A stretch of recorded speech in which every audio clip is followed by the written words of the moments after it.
Hello friends, R&D publication path of a simple techniques में आप सबका स्वागत है।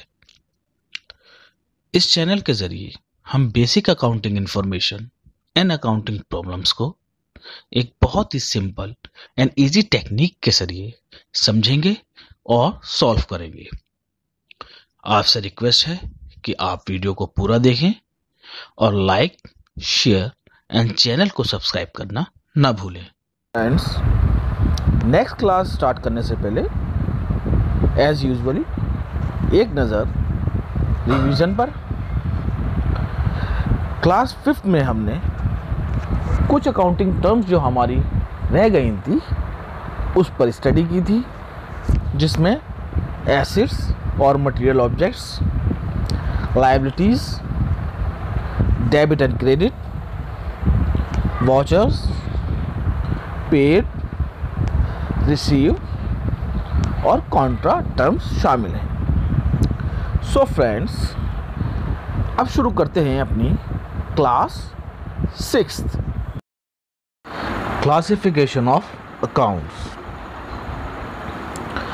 अकाउंट्स की क्लासिफिकेशन या अकाउंट्स कितने तरीके के होते हैं वो हम आपको बताते हैं। पहला आता है personal account,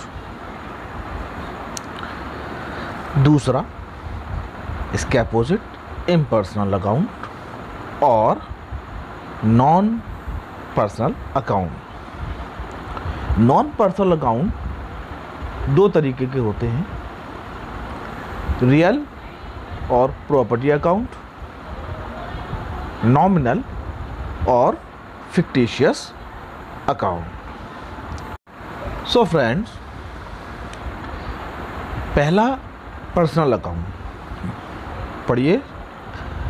these are the accounts और summarised statement which records the transactions only with the person, that is individuals, firms, companies, corporate bodies, government institution etcetera.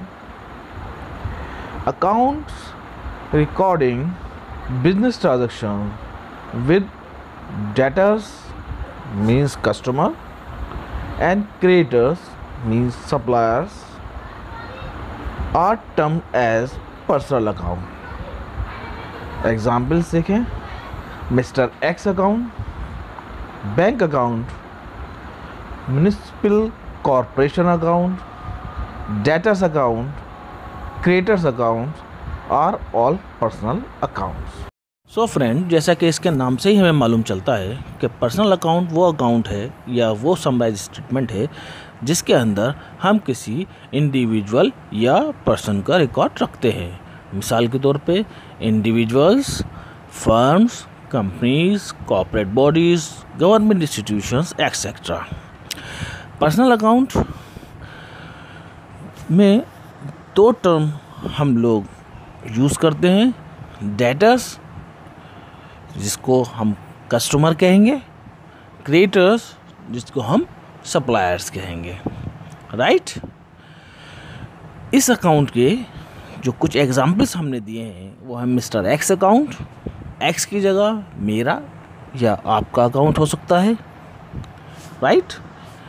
Bank account, municipal corporation account, debtors account, creditors account etcetera etcetera, right friends. Second आता है impersonal account. पढ़िए, all accounts other than the personal accounts are impersonal accounts. Simple है, वो सारे account जो personal account नहीं है उसको हम इम्पर्सनल अकाउंट कहते हैं, राइट। इम्पर्सनल अकाउंट दो तरीके के होते हैं, जैसा हमने आपको पहले बताया। पहला आता है real account. So real account के बारे में डिस्कशन करते हैं, पढ़िए।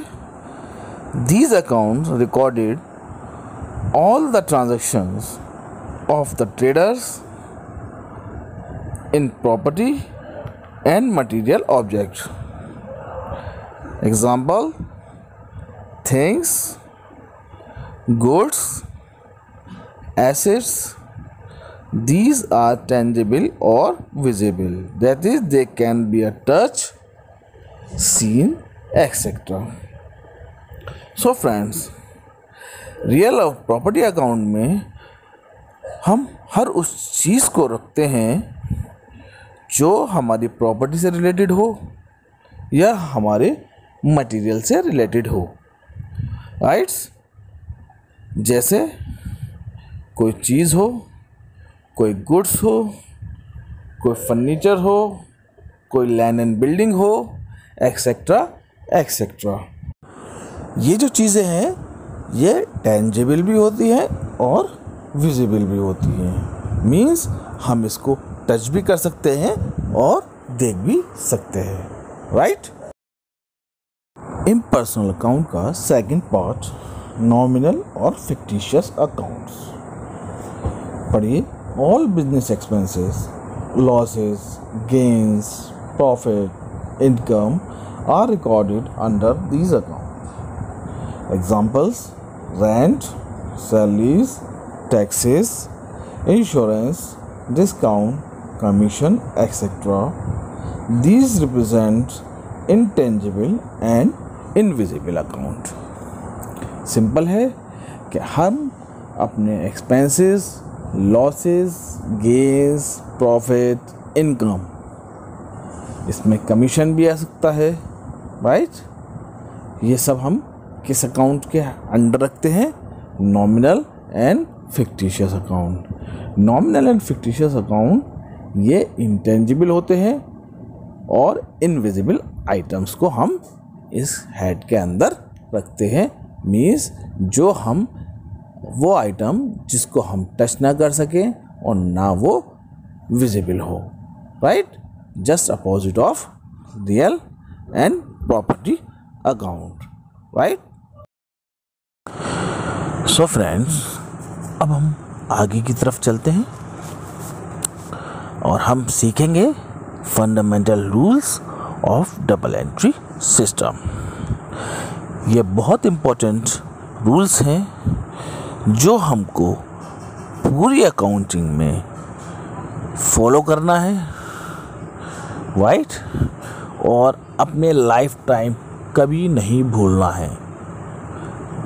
आई रिपीट अगेन, हमें अकाउंटिंग में इसको फॉलो करना है और लाइफ टाइम इसको नहीं भूलना है। सो फ्रेंड्स, इसको खूब अच्छे तरीके से याद कर लें, ये आगे कई जगह आपको काम देगा। इसी को बेस मानते हुए हम लोग जर्नल एंट्रीज की रिकॉर्डिंग करते हैं।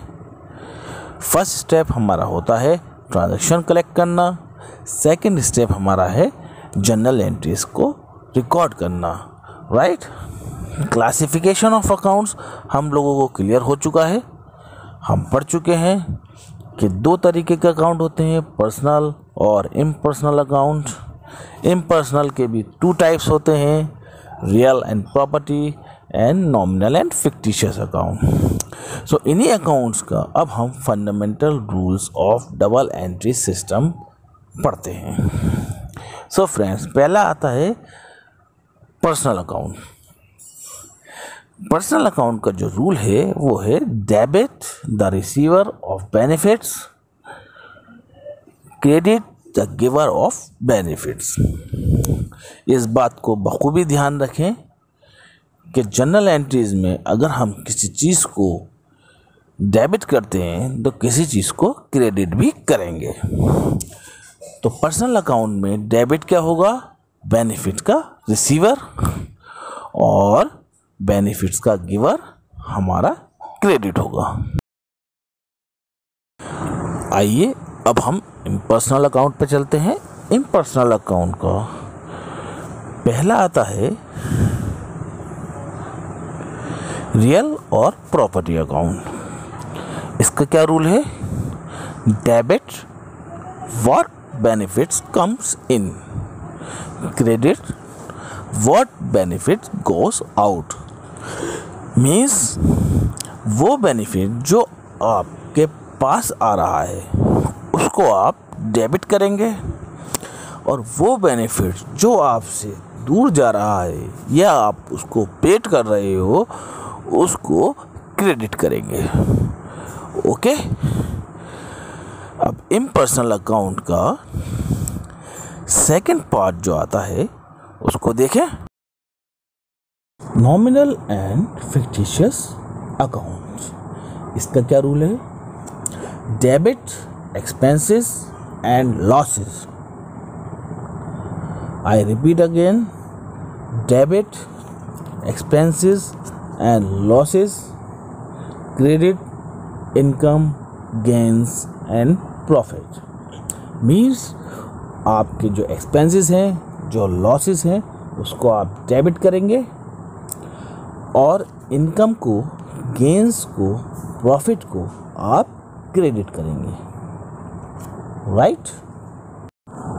सो फ्रेंड्स, नेक्स्ट क्लास में आपसे फिर मुलाकात होगी। नेक्स्ट क्लास में हम लोग सीखेंगे कि इन फंडामेंटल्स रूल्स को बेस करते हुए हम ट्रांजैक्शन से जर्नल एंट्रीज की प्रिपरेशन कैसे करेंगे।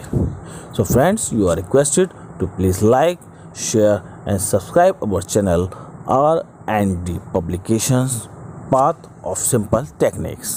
Thanks.